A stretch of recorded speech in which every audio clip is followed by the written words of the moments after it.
Perkenalkan, nama saya Titi Prawanti, NIM 4120100037. Kelas B sore, mata kuliah pembelajaran penjasa adjektif. Dosen pengampu Mira Pucita MPD. Di sini saya akan membahas tentang anak berkebutuhan khusus tunanetra. Tunanetra digunakan untuk menggambarkan tingkatan kerusakan atau gangguan penglihatan yang berat sampai yang sangat berat, yang dikelompokkan secara umum menjadi buta, kurang dilihat. Jadi tunanetra tidak hanya mereka yang buta saja, melainkan mereka yang mampu melihat tetapi penglihatannya sangat kurang dan terbatas sekali, sehingga tidak bisa digunakan atau dimanfaatkan untuk kegiatan pembelajaran. Seperti hal ini, orang-orang biasanya dalam hal ini kedua-duanya indera penglihatannya tidak dapat berfungsi baik secara penglihatan. Mereka yang mengalami kerusakan indera penglihatan tergolong tunanetra, tetapi individu yang disebut tunanetra dalam hal ini ialah mereka yang tidak mampu atau tidak dapat memanfaatkan indera penglihatannya secara optimal untuk kegiatan pembelajaran, sehingga penanganan atau layanan khusus menurut Kamus Lengkap Bahasa Indonesia memaparkan tunanetra berasal dari dua kata, yaitu tuna dan netra.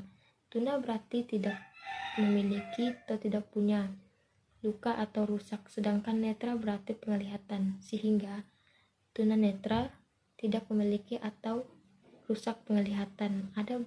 Dan juga ada beberapa faktor penyebab terjadinya ketunanetraan. Yang pertama yaitu ada faktor internal. Faktor internal ini ditimbulkan dari dalam diri individu yang sifat genetik. Individu akibat hasil persilangan yang salah. Karena terjadi atau terdapat beberapa kelainan sehingga tidak berfungsi organ-organ akibat persilangan gen yang salah, akan mengakibatkan terganggunya atau tidak berfungsinya organ-organ tersebut dengan semestinya.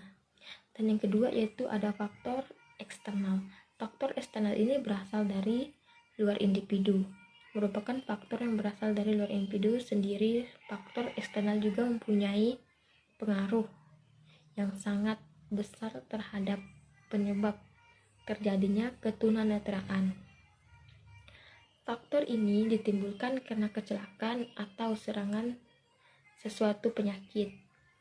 Dan di sini juga ada ciri-ciri karakteristik anak yang ketunanetraan.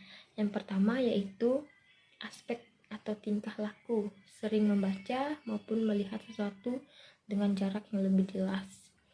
Yang kedua yaitu ada aspek mata, selalu bergerak, bola mata berputar-putar, kurang mempesona atau kurang sensitif terhadap cahaya. Di sini ada aspek keluhan penglihatan, kabur terutama setelah melakukan pekerjaan, dan konsentrasi tinggi dan penglihatan terbayang-bayang. Di sini juga ada layanan bagi pendidik anak tunanetra. Yang pertama yaitu pelayanan umum, latihan yang diberikan terhadap anak tunanetra. Umumnya yaitu yang pertama keterampilan, kedua kesenian, dan ketiga olahraga. Dan juga ada layanan khusus atau layanan rehabilitas, antara lain sebagai berikut. Yang pertama adalah latihan membaca, kedua latihan membaca dan menulis, yang kedua latihan penggunaan tongkat, dan yang ketiga latihan orientasi dan mobilitas. Keempat ada latihan visual dan fungsional, penglihatan tempat atau sistem layanan khusus atau sistem segrasi.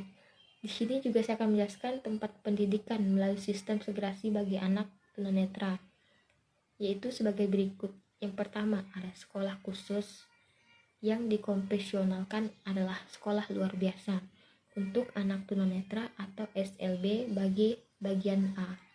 Yang kedua yaitu ada sekolah dasar luar biasa SDLB. Yang dimaksud di sini berbeda dengan GLB yang ada dalam kurikulum 1994. SLB atau yang dimaksud dengan kurikulum tersebut diperhitungkan bagi suatu jenis kelainan yang anak tunanetra. Sedangkan dalam konsep SDLB ini merupakan suatu sekolah pada tingkat dasar yang menampung berbagai jenis kelainan. Yang ketiga yaitu ada kelas jauh atau kelas kunjung. Kelas jauh atau kelas kunjung adalah dibentuk untuk memberikan layanan pendidikan bagi anak luar biasa, termasuk anak tunanetra yang bertempat tinggal jauh dari SLB atau SDLB.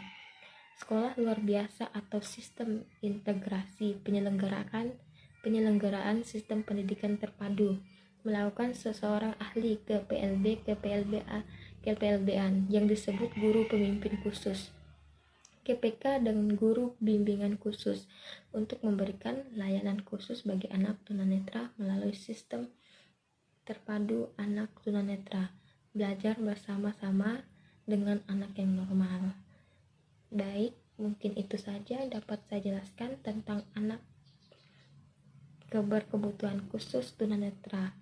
Jika ada kesalahan kata, saya mohon maaf. Akhir kata saya ucapkan sekian dan terima kasih.